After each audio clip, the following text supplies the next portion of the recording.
Chers amis, bonjour. Si aujourd'hui, Éléonore et moi-même, on a le plaisir de mettre des petits vêtements un peu inspirés du style prépi, c'est pour vous parler d'une montre très particulière. Quelques nouveautés chez Seiko, les Seiko King Seiko, avec des couleurs un peu pop de cadran qui font justement référence à cette adoption de l'Ivy League et du style prépi par les Japonais dans les années 60. Donc aujourd'hui, on va vous parler d'Ivy League un petit peu, d'histoire de Seiko et de King Seiko beaucoup, et de ces nouveautés énormément. T'es prête? Merci Père Castor. C'est parti.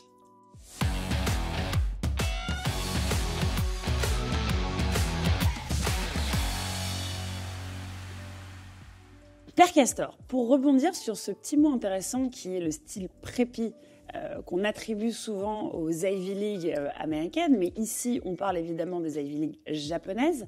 Un mot d'ailleurs, Ametora, si je l'ai prononcé correctement, est finalement une contraction de American Traditional. C'est-à-dire que quand on pense au col boutonné, quand on pense au teddy comme ceux que je porte, clairement, dans les années 60, toi, t'étais une vraie racaille, t'étais considéré comme un criminel. Il y a eu même des émeutes dans les rues de Ginza, à Tokyo, au plein cœur du Japon, où vraiment, toi, t'aurais été considéré comme la plus grosse des racailles. On aurait voulu t'enfermer, évidemment.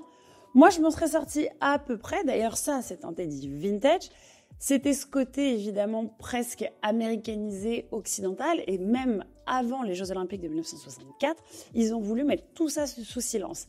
Évidemment, quand on pense aux Japonais et leur style, finalement aujourd'hui, avec le denim, avec les yakuza, on pense que c'est totalement délirant que dans les années 60, toi et ton petit col boutonné, t'aurais fini derrière les barreaux, quoi. Je suis violent, moi. Ouais, c'est bien de le croire.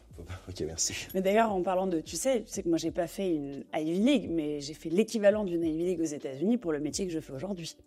Et moi, j'étais au lycée Marie Curie dans le 92, pendant que toi, tu faisais tes grandes choses aux États-Unis. Comme ça, je me retrouve assise à côté de toi aujourd'hui et qu'on peut parler de cette nouvelle collection King Seiko qui, après être née dans les années 60, il y a eu cette espèce d'accalmie. Tu peux nous dire pourquoi d'ailleurs? En fait, si tu veux, King Seiko, ça représente, pour les amateurs de montre japonaise, un combat, on va dire, entre deux entreprises fraternelles. J'entends Suwa Seikosha et Daini Seikosha. En fait, ces deux entreprises produisaient des montres Seiko et des horloges, des pendulettes Seiko. Les deux étaient bien séparés. Et quand à un moment, il y a eu cette envie de faire une montée en gamme de la montre japonaise pour aller un peu comme ça, taper sur les Suisses et avoir des montres un peu niveau chronométrie haut de gamme, elles ont été un peu mises en concurrence. Et là, en fait, Suwa Seikosha a produit le design Grand Seiko, mais pas que le design, les mouvements, etc. Et Daini Seikosha a produit King Seiko. Donc en fait, les deux produisaient des montres plus haut de gamme avec ces deux nouvelles collections. D'où ma confusion entre Seiko, Grand Seiko, les montres de luxe, les japonais qui étaient quand même ultra ancrés dans la culture horlogère. Complètement. Et c'est à ce moment-là justement qu'il va y avoir une montée en gamme entre ces deux entreprises sœurs, mais pourtant qui se tiraient un peu la bourre.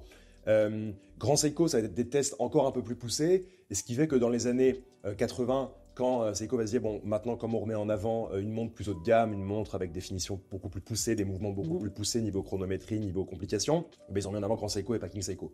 Tout de même, King Seiko, c'est du très haut de gamme, et c'est comme ça que ça sonnait dans les années 60, jusqu'à la fin progressive de King Seiko, au milieu des années 70. Le retour de King Seiko, il sera très progressif. Au début des années 2000, il va y avoir quelques éditions limitées, en 2021 aussi. Mais 2022, justement, c'est le grand retour de King Seiko et on en parlait sur les rabilleurs. Donc finalement, quand on pense à Seiko et à la King Seiko, on a toujours eu cet ADN avec cette grammaire esthétique finalement et mécanique. On pense notamment au boîtier, au mouvement, aux cadrances qui finalement forment les fondamentaux d'une montre. Mais qu'est-ce qu'il y a de si particulier avec les boîtiers? Sur les boîtiers, ils sont hérités d'un design, d'une grammaire de design des années 60 et un héritage en particulier de la deuxième génération de ces King Seiko, qu'on appelle référence 44 KS, KS pour King Seiko évidemment. On va retrouver toute cette grammaire de design dans le boîtier d'abord. Un boîtier qui est très anguleux, avec des cornes qui sont généreuses. Et quand je parle d'angle, c'est qu'en fait, tu vas avoir ce chanfrein bien poli, bien travaillé, et tu vas avoir toutes les autres surfaces qui sont brossées. Et vraiment, il y a un jeu assez dingue sur les cornes, sur le boîtier, qui fait que tu as plein d'angles, tu as plein de réflexions de la lumière. Et ça, c'est vraiment une des caractéristiques de la 44KS, c'est une caractéristique de la King Seiko en 2022 et aujourd'hui en 2024. Donc ça, c'est une chose qui est très appréciable. Le deuxième point du boîtier, c'est que en 2022, on avait un boîtier de 37 mm. La grosse nouveauté aujourd'hui, c'est la présentation d'un boîtier de 36,1 mm. Donc on redescend en diamètre. C'est super agréable à porter. C'est une très très belle taille. Et ça fait aussi référence justement à ces petites montres qu'on pouvait avoir sur les styles prépi qui étaient aussi importantes. Et quand on pense aux poignets des Japonais, qui sont quand même connus pour avoir des petites articulations, finalement, un boîtier en 36, ce serait pas si petit pour eux. Non, et puis même de toute façon, même pour moi, c'est vrai que je porte des montres de 32, de poulet. Oui, 32 mm, 33 mm. On y Des est. vraies montres, quoi, pas des grosses montres. Voilà. Donc 36, c'est parfait pour moi. Exactement. Maintenant, on va parler des couleurs qui sont parfaites pour moi. Évidemment, le style prépi n'est pas forcément celui qu'on pourrait m'attribuer, mais si on pense Ivy League et inspiration finalement de toutes ces vestes Ralph Lauren, de ces cols boutonnés, de ces couleurs finalement assez chic et assez solennelles, on pense évidemment au bordeaux qui tourne vers du pourpre, évidemment une couleur hyper chaleureuse qui irait d'ailleurs parfaitement avec mon style, ouais. mais surtout qui fonctionne parfaitement avec le Ivy Green qu'on a pu voir évidemment sur les cravates rayées, qui d'ailleurs peut tendre un tout petit peu plus vers un vert sapin. On est ton sur ton avec ta cravate. Et pour ceux qui veulent s'aventurer, vous pouvez en mettre une sur chaque poignet parce que ce serait plutôt assez cool. Et quand on y pense, finalement, c'est un dérivé des couleurs de Noël, le rouge et le vert, mais avec un côté beaucoup plus subtil.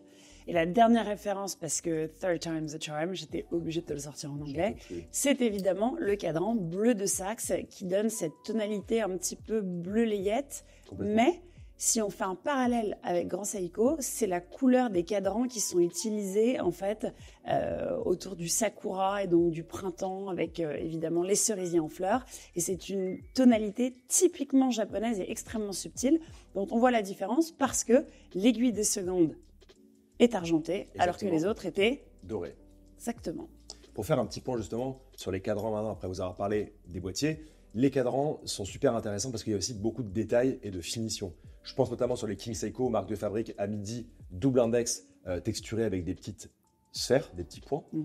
Le reste des index sont tout aussi jolis, ils sont plus simples, ils sont facettés avec le haut qui est brossé et le reste des parties qui sont polies. On va avoir, comme tu disais, sur les cadrans bordeaux pourpre et Ivy Green, une aiguille centrale dorée et le Lumi Bright, des belles aiguilles dauphines facettées qui est un peu vieilli, alors que sur le cadran bleu de Saxe, l'aiguille centrale est argentée et le Lumi Bright est blanc. C'est plus frais, c'est un peu le côté aussi... C'est plus punchy. C'est plus punchy avec le cadran qui aussi est plus punchy. Mais d'ailleurs, j'ai vu que sur le cadran, il y avait un Automatic 3 Days juste au-dessus du 6. Eh bien, tu l'as vu très justement. Éléonore Picciotto. Je n'ai pas besoin de lunettes. Incroyable. Ouais, moi, c'est juste pour faire beau. Non, je rigole. J'ai quand même des problèmes de yeux parce que je regarde des montres toute la journée avec des loupes. Merci les montres. Donc, pour rebondir sur ton Automatic 3 Days, en effet, tu l'as sur le cadran. Il fait référence évidemment au mouvement. Ce mouvement, c'est le 6R51, qui est un nouveau mouvement. Nouveau avec des grands guillemets puisqu'il est dérivé du calibre 6R55. Pourquoi on aime ce mouvement à remontage automatique? C'est parce que justement, en rapport avec les 3 Days, il a une réserve de marche de 72 heures. C'est-à-dire que si on pose la montre 2 jours, même 3 jours, en l'ayant remonté évidemment avant, on peut la reprendre et l'aiguille centrale sera toujours en train de faire sa petite danse, comme cette petite danse prépi que je suis en train de faire, Ivy League, etc., etc. Double pouce vers le haut. 2 raisons. La première, le bracelet. Complètement, qu'on retrouve en fait, qui est une petite signature maintenant des King Seiko qu'on a trouvé en 2022, bracelet avec une boucle déployante, papillon, donc double déployante, finition brossée partout, sauf sur les bords qui sont biseautés, qui ont été polis, donc il y a aussi une jolie finition qui n'est pas sans rappeler toutes les facettes du boîtier et des index du cadran de ces montres-là. Et le double pouce, c'est son prix, puisqu'on parle d'un modèle à 2000 €. Exactement. Donc 3 pièces proposées au prix de 2000 € qui seront disponibles dans les boutiques Seiko et les Seiko Watch Salon. Pour information, il y en a 14 en France. Donc n'hésitez pas à aller les passer au poignet. Et surtout, comme Éléonore, qui sait bien se préparer toujours quand on fait des belles vidéos, mettez-vous un petit teddy des familles pour faire le petit style prépi, une petite cravate club de cette façon-là, une petite chemise à col boutonné. Promis, vous ne vous ferez pas arrêter, comme c'est le cas dans les années 60. Mais ce sera la petite sensation d'être une Kaira des temps modernes. Moi, je suis plutôt un criminel. Rakai, c'est petit, tu vois. Très bien, très bien. Standard un peu plus élevé, comme la King Seiko finalement. On va te laisser rêver puisque l'espoir fait vivre. Voilà. Les amis, on vous dit à très bientôt. À bientôt. On vous aime. Merci.